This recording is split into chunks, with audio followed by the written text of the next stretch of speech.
ტანჯვა ძალიან ხშირად არის კომფორტული საბაბი არაფრის შესაცვლელად. Შეგვიძლია ვთქვათ, რომ ხელს გვიშლის გარემოება, ადამიანები, ან სამყაროს უსამართლობა, მაგრამ სინამდვილეში ტანჯვა არის ჩვენი არჩევანი. ის გვაძლევს უფლებას დავრჩეთ იქ, სადაც ვართ, არაფრის შეცვლის გარეშე.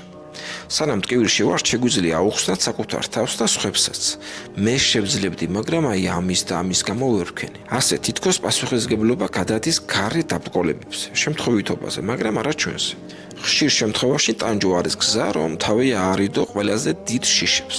მარცხის, წარუმატებლობის, დიდი ცვლილებების. როცა ტკივილს ირჩევ, თითქოს აღარ გჭირდება გარისკვა. აღარ გჭირდება არჩევანის გაკეთება და აღარ ვარ დამოკიდებული იმაზე, გამოგვივა თუ არა. მსხვერპლის როლი, რომელიც აი ამ მომენტში გვეძლევა, ეს როლი დროებით დაცულობას გვაძლევს. სიბრალულს, ყურადღებას და ყველაზე მნიშვნელოვანს ჩვენს უმოქმედობას აქვს გასამართლებელი მიზეზი.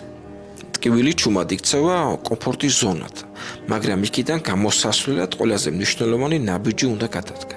აღიარო, რომ ტანჯვა ეს შენი არჩევანი იყო. აი აქ იწყება ზუსტად ნამდვილი თავისუფლება, როცა იტყვი. თუ ეს ჩემი არჩევანი იყო, ახლა შემიძლია ავირჩიო სხვა გზა. გზა, სადაც მე ვიწყებ მოქმედებას, ვიწყებ ცვლილებას და ვიწყებ ცხოვრებას. ნამდვილი ძალა იწყება შემოკარგებო იქ, სადაც პასუხისმგებლობას იღებს საკუთარ ცხოვრებას. გამოიწერეთ ეს გვერდი, მოიწონეთ ეს ვიდეო, გაუზიარეთ თქვენს მეგობრებს.